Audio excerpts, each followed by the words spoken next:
Now, a decades-long dispute between Armenia and Azerbaijan has reignited over the Nagorno-Karabakh region.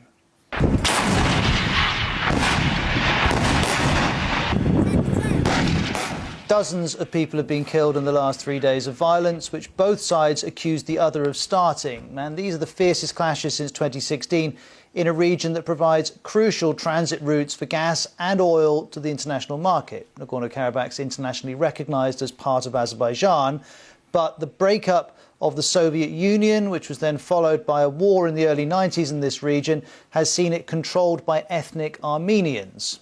The neighbours of Armenia and Azerbaijan are embroiled in this conflict, as you can see. Russia, traditionally an ally of Armenia, has called for a ceasefire. Turkey, which has pledged its support for Azerbaijan, and Armenia is accusing Turkey of directly supporting the Azeri military and sending fighters from Syria to back them up. There have also been claims, those claims have been denied by Azerbaijan. Let's have a listen to Turkey's president speaking earlier today.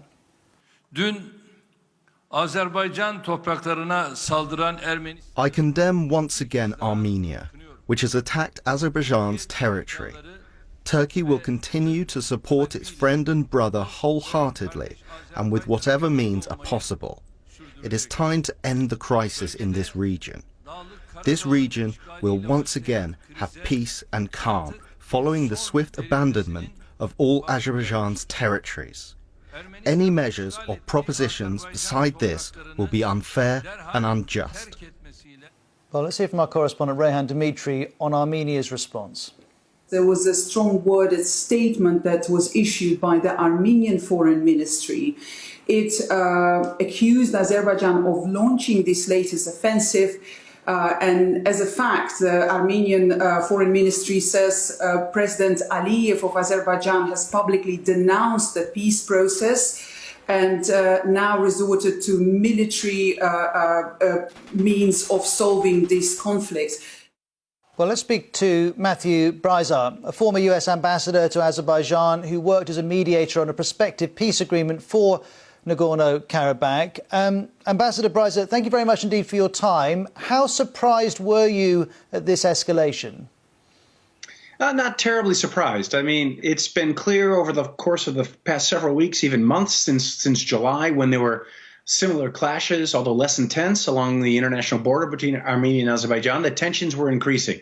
And during the course of the last year or so, unfortunately, the Armenian prime minister, I think, has been forced by his own domestic politics to back away from the framework agreement that had been negotiated for years between his country and Azerbaijan, leaving Azerbaijan very frustrated. So in the last few weeks, we've seen both sides moving heavy weapons and armored vehicles to the line of contact that separates them both in Azerbaijan. So it's not a huge surprise, but it's extremely unfortunate.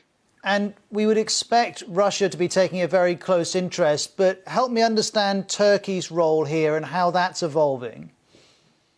Sure. Well, first of all, I mean, Russia is, like the United States and France, supposed to be an impartial mediator of the conflict. So it's not so great that Russia might depart from that mission.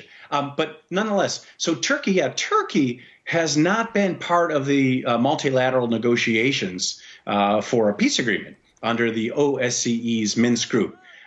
So what has happened in the last couple of months is that as tensions have heated up after as I mentioned, military clashes in July, the United States did not really get involved and created a diplomatic vacuum. And so what's been happening subsequently is that Russia and Turkey have been filling that vacuum. Mm-hmm. Russia on the side of Armenia, which is a treaty ally of Russia under the Collective Security Treaty Organization, and Turkey supporting Azerbaijan.